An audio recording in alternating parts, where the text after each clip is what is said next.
Thanks for joining us on Focus on Africa from BBC World News. Just hours after EU leaders reached a compromise deal on migration, around 100 migrants who were on board a boat off the coast of Libya are feared drowned. A Coast Guard official says only 16 survivors had been rescued. The bodies of 3 babies were recovered.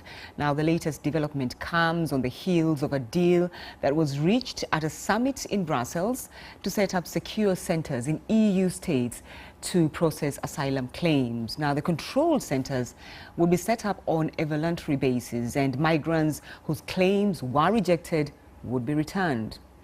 Well, let's get on the latest on this now with Daniel Henry, who's been following developments for us. Daniel. That's right, Sophie. Some of the survivors on that boat that you were mentioning just now, the boat that sank, they mentioned that there was an explosion on board. Just another example of the dangers that people are prepared to go to just to get to Europe.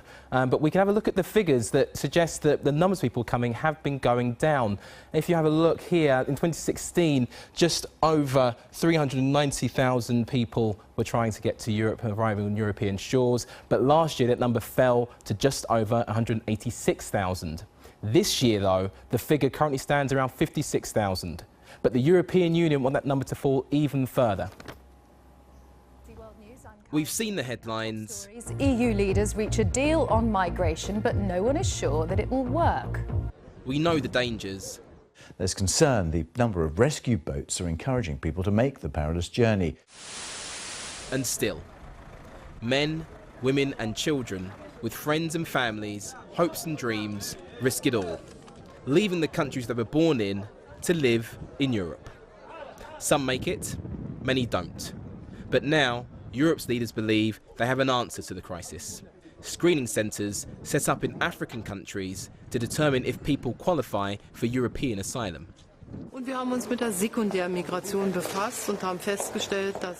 also talked about secondary migration, and we've concluded that we should put this in order because we've got to stick to the rules. No asylum seeker has the right to choose a country within the Schengen area for an asylum application. On the other hand, we have to show solidarity with the countries in which they arrive. We had quite a lot of discussion about this. All in all, I think that it is a good message that we've reached a common text. Germany's Chancellor Angela Merkel and her European colleagues were talking for hours.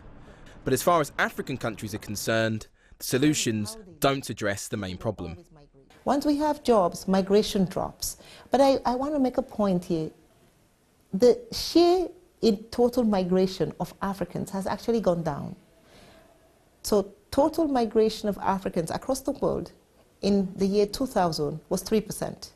In the year 2017, it was 2.7%. So there is less Africans overall as a share of global migrants moving. So far, no African country has agreed to the European proposals. Morocco's foreign minister describing them as counterproductive. Well, today, Sophie, the EU President Donald Tusk said that while an agreement had been reached, the difficulty will be in implementing it. And we also heard from Morocco's foreign minister saying that Morocco have always rejected these kinds of methods for dealing with migration. All right, so quite a lot happening there. Daniel, thank you for that.